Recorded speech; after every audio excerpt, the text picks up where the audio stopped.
सोचें कि हंसते वक्त अगर आपके ख़राब दांतों के कारण आपका कॉन्फिडेंस लो होता हो, आपको लो फील होता हो, चार लोगों के बीच बात करते वक्त खड़े होकर बात कर रहे हैं जहाँ पर, और मुंह की बदबू से आप स्वयं भी परेशान हैं, तो चार लोगों के बीच खड़े होकर बात करने में आप शर्मिंदा महसूस करते हो, असहज महसूस करते हो, गंदे दांतों के कारण आप कॉन्फिडेंटली स्माइल ना कर पाते हो। सोचें। नमस्कार, मैं डॉक्टर प्रभात राव, माँ Shashi dental clinic and aesthetic centre, आवास विकास, फर्रुखाबाद से आज इन्हीं सब समस्याओं को लेकर कुछ बातचीत करेंगे, जिससे कि आप कॉन्फिडेंटली स्माइल भी कर पाएँ, मुंह से आती हुई बदबू से आप हमेशा छुटकारा पा पाएँ, और चार लोगों के बीच जब आप बात करें, आप हंसें, तो लोग आपके दांतों को देखकर इतना ज़्यादा इम्प्रेस हो जाएं कि वो पूछें आपसे कि भाई आपकी इस खूबसूरत भरी स्माइल का राज क्या है। तो चलिए बात करते हैं दांतों की सबसे कॉमन प्रॉब्लम पायरिया के बारे में। पायरिया बेसिकली एक इन्फेक्शियस डिजीज़ होती है, जो कि मसूड़ों की एक बीमारी होती है। पायरिया मसूड़ों का रोग होता है, समझिए ध्यान से। इस रोग में प्लाक नामक बैक्टीरिया की एक परत होती है, वो हमारे मसूड़ों के आसपास जमती चली जाती है, और ये परत दिन पर दिन जमते जमते काफ़ी मोटी हो जाती है और आगे चलकर ये पपड़ी का रूप ले लेती है। उदाहरण से समझें कि यदि किसी फर्श पर डेली झाड़ू पोछा होता है, पर आप अचानक से उस फर्श पर झाड़ू पोछा बंद कर दें, या एक घर को आपने अच्छे से चमकाया, साफ सुथरा किया, और उस घर को कुछ दिनों के लिए खुला छोड़ के चला जाए, तो कुछ दिन बाद जब आप वापस लौटेंगे तो आपको क्या मिलेगा? गंदगी। बिल्कुल ऐसे ही अगर जब हम ब्रश करते हैं और हमारी ब्रशिंग प्रॉपर नहीं है, हम ठीक से ब्रश करना नहीं जानते हैं, हम ये भी नहीं जानते कि कौन सा मंजन हमारे लिए सूटेबल है, तो ऐसे में प्लाक नामक बैक्टीरिया को मुंह के अंदर पनपने में बहुत आसानी होती है, और वो पपड़ी रूप में धीरे धीरे बढ़ता चला जाता है, और फिर एक दिन आपके मुंह से स्मेल आना शुरू हो जाती है और खून आना शुरू हो जाता है ब्रश करने पर।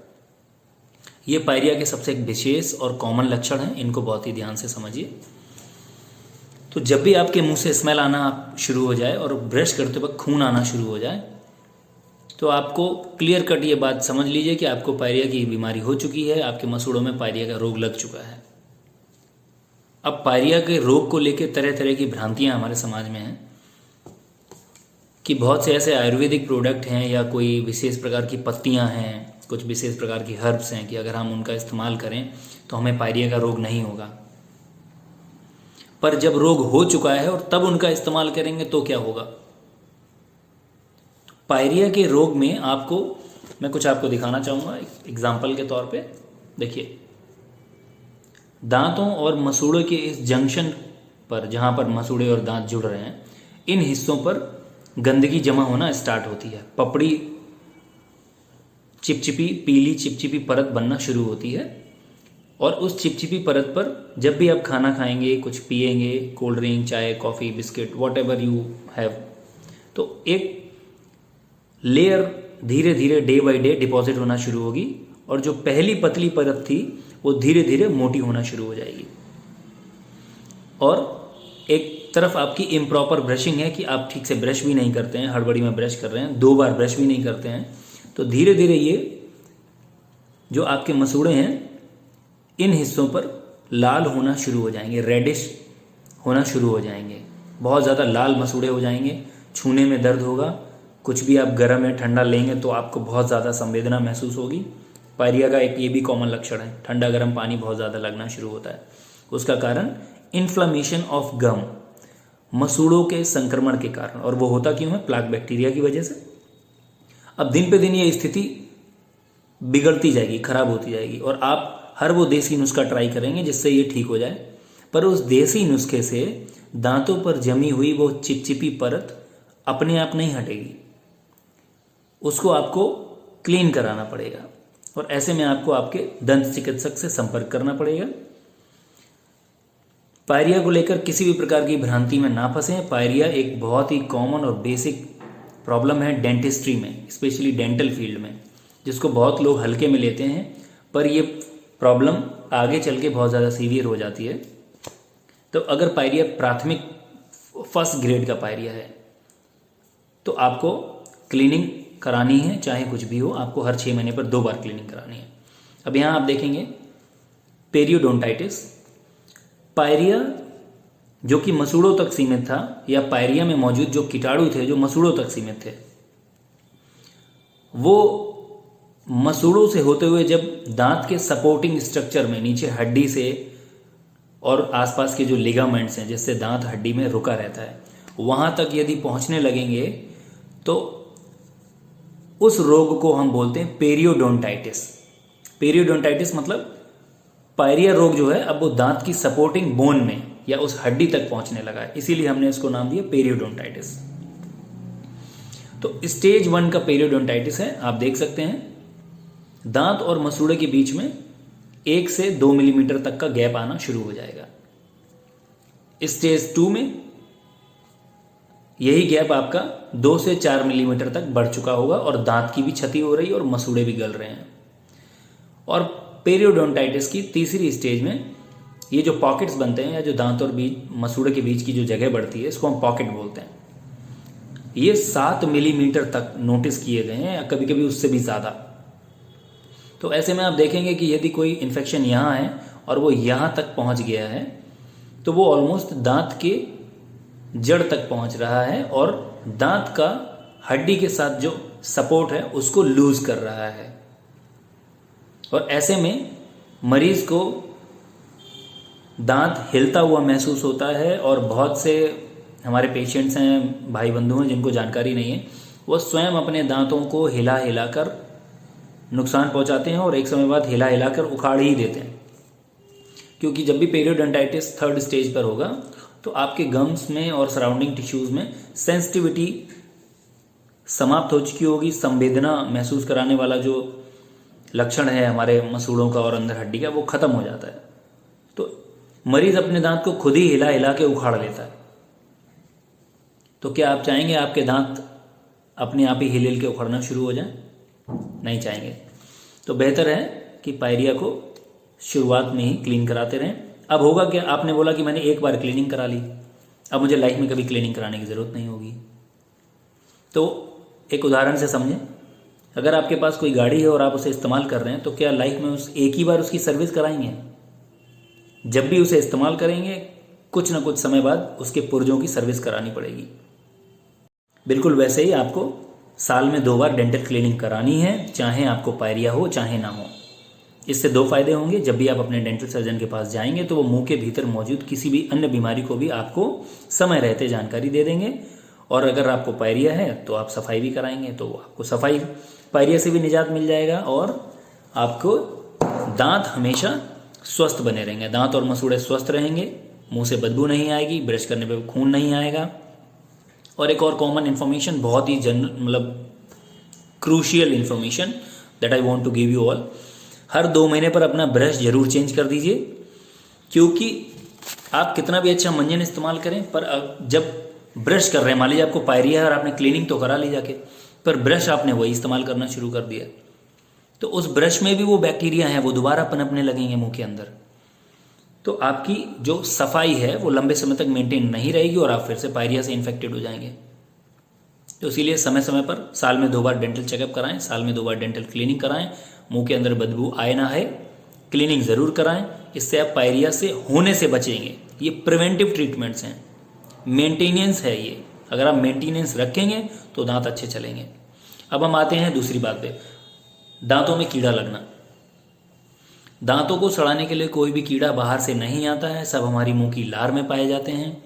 और जैसे ही हमारा पीएच वैल्यू डिस्टर्ब होता है, जैसे जब पायरिया हो रहा है हमें तो मुंह से बदबू आना स्टार्ट हो गई, दैट्स मीन बैक्टीरिया की लेयर जम रही है। और बैक्टीरिया जो लार में मौजूद बैक्टीरिया हैं और जो प्लाक बैक्टीरिया हैं उनका इंटरेक्शन होगा और लार की पीएच डिस्टर्ब होगी, एसिडिटी बढ़ेगी लार की और आपके दांतों में सड़न लगना शुरू हो जाएगी। अब सड़न लगी कैसे वो भी मैं आपको बता।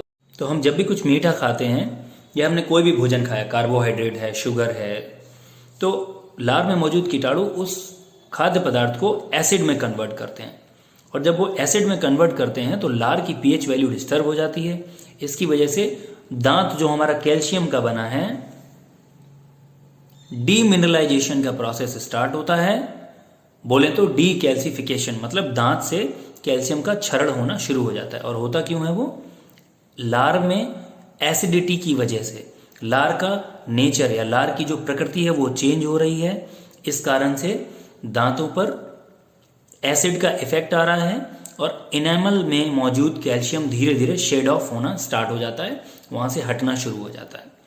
और जैसे ही दांत पर कहीं पर एक क्रैक या कोई रफनेस क्रिएट हुई एसिड की वजह से, एसिडिटी की वजह से, तो दोबारा जब भी आप खाना खाएंगे तो रफ सरफेस होने की वजह से खाना वहां पर ज़्यादा अटैच होगा, ज़्यादा बैक्टीरिया अट्रैक्ट होगा, ज़्यादा डीमिनरलाइजेशन की प्रोसेस होगी और आपका दांत गलना शुरू हो जाएगा।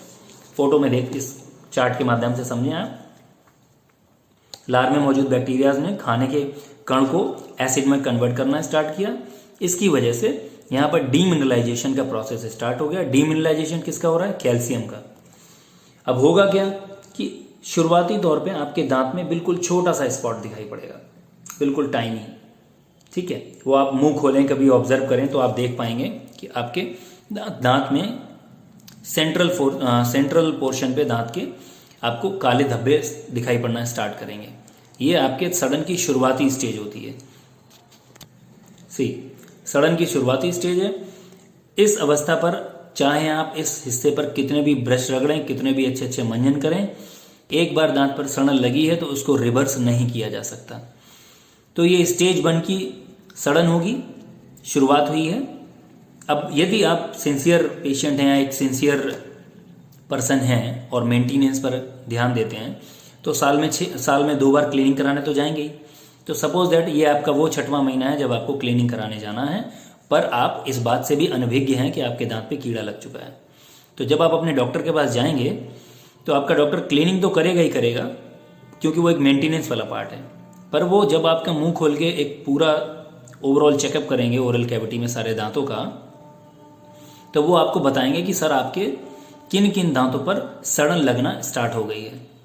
और इसका समाधान क्या है कि अर्ली स्टेज में ही जब दांत का इनेमल थोड़ा सा ही क्षतिग्रस्त हुआ है, उसी समय उस सड़े हुए हिस्से को दांत से ड्रिल के माध्यम से क्लीन कर दिया जाएगा, रिमूव करके, और उस जगह पर मसाला भर दिया जाएगा।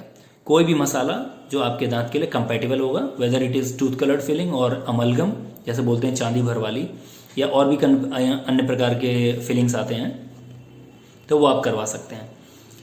अब अगर आपके डॉक्टर ने तो आपको बता दिया, अब आपने सोचा कि देखेंगे अभी दर्द तो है नहीं, तब जब कभी होगा तब कराएंगे। अब आपने इस सड़न को 6 महीने का टाइम और दे दिया, तो 6 महीने बाद ये सड़न स्टेज 1 से स्टेज 2 पर पहुंच गई, सेकेंड स्टेज पर आ गई। अब सेकेंड स्टेज में डैमेज इतना हो चुका है कि आपका इनामल पूरा टीयर अप हो चुका है। अब इस अवस्था पर आकर आपको दांत में ठंडा गर्म पानी लगना स्टार्ट हो जाएगा और रोटी खाते या चबाते वक्त कभी ना कभी आपको दर्द आना स्टार्ट हो जाएगा। आप फिर भी दिखाने नहीं जाएंगे, आप क्या करेंगे, नियरेस्ट मेडिकल स्टोर से दवाई लेकर खा लेंगे, कोई बात नहीं। अब दवा ने किया क्या, सड़न में मौजूद कीटाणुओं को कुछ दिनों के लिए तो रेजिस्ट कर दिया, रोक दिया, पर वो सड़े हुए कीटाणु और ये जो ओपनिंग वाला हिस्सा है ये खुला तो है ना, खाना खाएंगे इसमें फिर भरेगा, नए कीटाणु पनपेंगे और वो फर्दर इस दांत को गलाना शुरू कर देंगे। अब अगले 6 महीने में ये सड़न कहाँ तक पहुंचेगी, स्टेज 3 तक। अब दांत का इनामल कंप्लीटली डैमेज हो चुका है और इनामल के नीचे मौजूद लेयर जो है, जिसको हम डेंटिन बोलते हैं, इन्फेक्शन वहां तक पहुंच चुका है। अब आपको इस दांत से खाना चबाने काटने में बिल्कुल भी सपोर्ट नहीं मिलेगा, आपका ये दांत नॉन फंक्शनल हो चुका है। अब आपका दांत कुछ भी आपको खाने या काटने में सपोर्ट नहीं करेगा। तो अच्छे लोग क्या करते हैं, अब इधर से खाएंगे ही नहीं भाई साहब, दोनों तरफ दांत दिए, अब हम दूसरी तरफ से खाएंगे, हम इधर से खाना ही छोड़ देंगे, पर डॉक्टर को नहीं दिखाने जाएंगे। इस अवस्था तक आपने फिर दवा खा ली, ये फिर रेजिस्ट कर गया। अगले 6 महीने में या अगले साल भर में ये दांत स्टेज 4 की कंडीशन में पहुंच चुका है। इन्फेक्शन नीचे मौजूद खून की नसों में या जो नर्व्स होती हैं दांतों की, वहां तक पहुंच चुका है। एंड नाउ अब आप इस दांत से खाना चबाना तो दूर की बात है, इस तरफ खाने का सोचेंगे भी नहीं। बट समटाइम्स ये 2 से 3 साल का पीरियड या 2 साल का पीरियड इस स्टेज से स्टेज तक आने में लगा, तो ये कंडीशन क्रॉनिक कंडीशन में कन्वर्ट हो जाती है। अब क्रॉनिक कंडीशन में होता क्या कि दांत के अंदर जो भी नर्व्स हैं वो सब क्या नाम है, डाइल्यूट हो चुकी हैं, सारी नर्व जो हैं वो डैमेज हो चुकी हैं, नर्व जो हैं कंप्लीटली सड़ चुकी हैं। मतलब अब उनमें संवेदना महसूस कराने वाली भी नेचुरल जो एक कैपेसिटी है वो नहीं रही है। अब पेशेंट करता है कि इधर से खूब खाना चबाना काटना शुरू कर देता क्योंकि दर्द नहीं है, पर खाना भर तो रहा है ना भाई साहब, गंदगी अंदर इकट्ठी तो हो रही है ना। और अगले 6 महीने से साल भर के दौरान इस दांत की लास्ट स्टेज आ जाती है, स्टेज 5। जड़ के नीचे पस बनना शुरू हो जाता है और एक दिन अचानक से आप सुबह उठे और आपका मुंह सूजा हुआ महसूस होता है, अनबियरेबल पेन होता है। अब आप कुछ भी कराने को तैयार हैं, अब आप डॉक्टर के पास भागेंगे और दांत को बचाने के चांसेस बहुत कम हो जाते हैं। अगर इस इन्फेक्शन के कारण दांत हिलता ना हो तो उसको हम बचा सकते हैं, जिसमें हम एक प्रोसेस करते हैं जिसको बोलते हैं रूट कैनाल ट्रीटमेंट। तो अब आप सोचिए इस स्टेज से आप रूट कैनाल तक आ गए, फिर जब हम रूट कैनाल करते हैं और कॉस्ट बताते हैं तो वो बहुत महंगा होता है, और एक्चुअली में रूट कैनाल आपको महंगा पड़ता है। Root canal treatment is a complex procedure और वो कॉस्टली होता है, सिटी के हिसाब से वेरी करता है। मेट्रो सिटीज़ में और भी महंगा होता है, अपने शहर में तो बहुत कॉस्ट इफेक्टिव ट्रीटमेंट मिल जाते हैं। तो कोशिश करें भाई साहब कि, या मेरे सारे वो लिसनर्स जो मुझे सुन रहे हैं, स्टेज फर्स्ट में ही अपने दांतों पर फिलिंग करा लें और आपका दांत इस कंडीशन तक पहुंचने से बच जाएगा। ये तीनों चारों स्टेप जो हैं आप मिस कर देंगे और आपका दांत हमेशा स्वस्थ बना रहेगा। अब जो फिलिंग कराई है आप, अगर आप रेगुलर हैं, हर 6 महीने पर चेकअप ले रहे हैं, तो 6 महीने पहले जो फिलिंग कराई है 6 महीने बाद दोबारा क्लीनिंग के लिए तो जाएंगे ही। आपके डॉक्टर चेक करके बता देंगे फिर कि भाई साहब आपका जो फिलिंग है वो एकदम ओके है, या आप डॉक्टर से पूछेंगे कि सर जो 6 महीने पहले फिलिंग कराई थी वो सब ठीक चल रहा है या नहीं। एंड एक चीज़ ध्यान रखें प्लीज़ कि नथिंग इज़ परमानेंट। अगर ये फिलिंग 6 महीने पहले हुई है और आप ये सोचेंगे लाइफ लॉन्ग हो गई है, तो ऐसा ज़रूरी नहीं है। दांत पर हुए डैमेज के हिसाब से फिलिंग की ड्यूरेबिलिटी होती है।